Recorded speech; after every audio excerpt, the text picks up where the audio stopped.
আসসালামু আলাইকুম দর্শক, welcome to night story 11 YouTube চ্যানেলটিতে। আপনারা জানেন যে আমরা সাধারণত ভূতের ঘটনা আপনাদের মাঝে শেয়ার করে থাকি। তো আজকে আপনাদের মাঝে আমরা আসলে একটা শেয়ার করা একটা ঘটনা, যেটা আসলে ভূতের ঘটনা বলতে পারেন, আবার না বলতে পারেন, কারণ এটা হচ্ছে আমাদের জার্মানির ইতিহাস থেকে নেওয়া একটা ভয়ঙ্কর রকম একটা মানে নরপিশাচ মহিলার কাহিনী। তো ঘটনাটা আসলে ইতিহাসেরই আর কি। তো চলেন বেশি কথা না বলে আমরা ঘটনার দিকে চলে যাই। আর যেভাবে আপনারা যদি নতুন হয়ে থাকেন তারা অবশ্যই আমাদের চ্যানেলটাকে সাবস্ক্রাইব করবেন এবং পাশে থাকা বেল আইকনে অবশ্যই ক্লিক করবেন, এবং আর অবশ্যই আমাদের চ্যানেলটিকে আপনাদের কোনো ঘটনা থাকলে অবশ্যই ভর্তি ঘটনা থাকলে পাঠাবেন। এবং ঘটনা পাঠানোর লিঙ্ক হচ্ছে যে আপনি আমাদের ইউটিউব চ্যানেলে যাবেন, ইউটিউব চ্যানেলে যাওয়ার পর আমাদের ফেসবুক পেজে লিঙ্ক দেখতে পাবেন, ফেসবুক পেজে আমাদের ইনবক্স করে আপনার ঘটনা পাঠাবেন, আমরা অবশ্যই আপনার ঘটনা পড়ে শোনাবো। চলুন, যেভাবে লেখা আছে ঠিক সেভাবে পড়ছি, বেশি কথা না বলে ঘটনা শুরু করে দিই। মানুষ সৃষ্টির সেরা জীব, তবে মানুষের সকল কাজে কিন্তু সেরা হয় না। পৃথিবীতে এমন অনেক মানুষের আবির্ভাব ঘটেছে যারা পৃথিবীকে আলোকময় করেছে, আবার এমন কিছু ব্যক্তি আবির্ভাব পৃথিবীতে হয়েছে যাদের কর্ম দ্বারা পৃথিবী কলঙ্কিত হয়েছে। তবে সুখের সাথে এক কথা বলা যায় যে তাদের সংখ্যা খুব বেশি নয়। যে সকল ব্যক্তি কর্মে মানবতা কলঙ্কিত হয়েছে তাদের মধ্যে পুরুষ যেমন তেমনি নারী রস, আর তেমনই একজন নারী হচ্ছে ইলকুস। এই নারী এতটাই জঘন্য ছিলেন যে তাকে সম্বন্ধ করা হয় বুখেন ওয়ার্ল্ডের ডাইনি হিসেবে। ইলকুস 1906 সালের 22 সেপ্টেম্বর তারিখে জার্মানির ডোরসেডেনে জন্মগ্রহণ করেন। তার পিতা ছিলেন কলকারখানার একজন কর্মচারী। তিনি হিসেবে একজন সাদামাটা বালিকা ছিল আর কি। জার্মানিতে প্রথম বিশ্বযুদ্ধে অংশগ্রহণ করেন। 1932 সালে তিনি নাজি পার্টিতে যোগদান করেন। কোচের স্বামীর নাম ছিল কার্ল অটো, যিনি পেশায় ছিলেন একজন কারারক্ষী। কোচ নিজেও ছিলেন ক্যাম্পাসের একজন সুপারভাইজার। 1936 সালে বার্লিনে তিনি এক ক্যাম্পাসের সুপারভাইজার ও নিরাপত্তা রক্ষী হিসেবে যোগদান করেন। 1937 সালে তিনি কার্ল ওয়ার্ডকে বিবাহ করেন। 1940 সালে কোচ একটি ইনকোর্ট ক্রিয়াকেন্দ্র প্রতিষ্ঠা করেন। এই সময় পর্যন্ত কোর্সে ভালো হয় এবং এরপর এই গল্পগুলো শুধুই অন্ধকার জগতে। কোচ যখন ক্যাম্পাসে সুপারভাইজার ছিল তখন সে এক হৃদয় বিদারক ও নির্মম খেলায় মেতে উঠেছে। কোচের দায়িত্ব থাকা ক্যাম্পে যখন কোনো নতুন বন্দি আনা হতো তখন সেই বন্দিগুলোকে সুন্দরভাবে পরখ করত এবং দেখে রাখত। কোচ সকল বন্দীদের দেখে যে সকল বন্দীদের শরীরে ট্যাটু অঙ্কিত থাকতো এবং যাদের গায়ের রং ভালো তাদের আলাদা করে রাখত। এবার এক সময় কোচ মেতে উঠত পৈশাচিক নেশায়।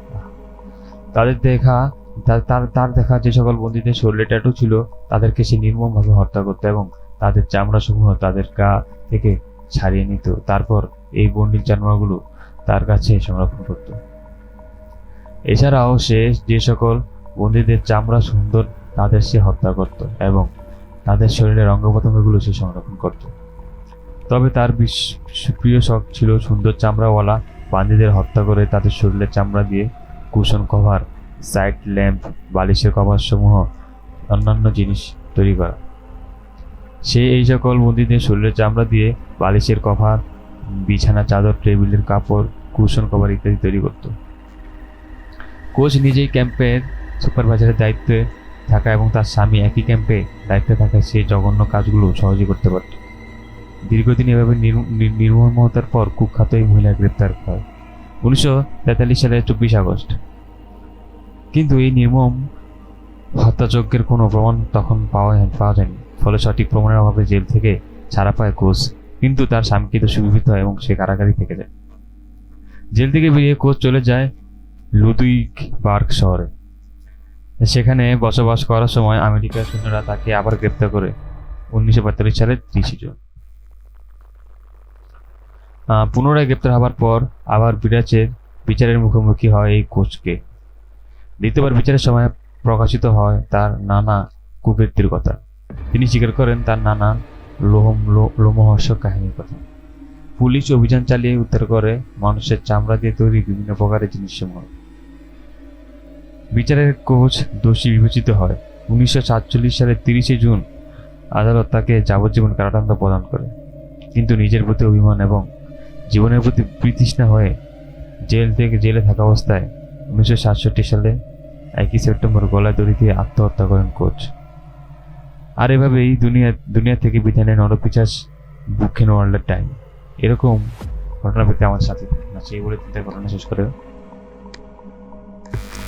আসলে ঘটনা হচ্ছে একটা ভৌতিক টাইপের না, বাট ভৌতিকের থেকে খুব কিছু কম না, কারণ একটা মানুষ কয়েদিদের বন্দি যারা তাদেরকে এইভাবে মেরে ফেলতে এবং তা দিয়ে তাদের অঙ্গ প্রত্যঙ্গ খুলে খুলে রেখে দিতে এবং আর দেওয়ার জিনিস তৈরি করতে, মানে কতটা কি বলবো, মানে কিরকম মানসিক চিন্তা ভাবনা একটা মানুষ এরকম করতে পারে। ঘটনাটা খুবই আসলে ভৌতিক না হলেও খুবই একটা লোমহর্ষক এবং ভয়ানক টাইপের ঘটনা। আর এই ঘটনাটা আসলে শেষিত খুবই ভয়ানক, কারণ তিনি আত্মহত্যা করেছেন। তো যাই হোক, ঘটনা এখানে শেষ হয়েছে। তো আপনারা যারা এরকম ঘটনা জানেন বা এরকম কিছু জানেন অবশ্যই আমাদের মধ্যে শেয়ার করতে পারেন, আমরা অবশ্যই ঘটনা করে শোনাবো। আর আপনার ঘটনা পাওয়ার জন্য অবশ্যই আমাদেরকে এসএমএস করে ইনবক্স করবেন আপনার ঘটনা আমাদের। তো আজকে একটু পর্যন্ত দেখা হবে নতুন একটা ভিডিওতে। ততক্ষণ সবাই ভালো থাকবেন, সুস্থ থাকবেন, আর অবশ্যই আমাদের চ্যানেলটাকে সাবস্ক্রাইব করবেন। তো ধন্যবাদ, আসসালামু আলাইকুম।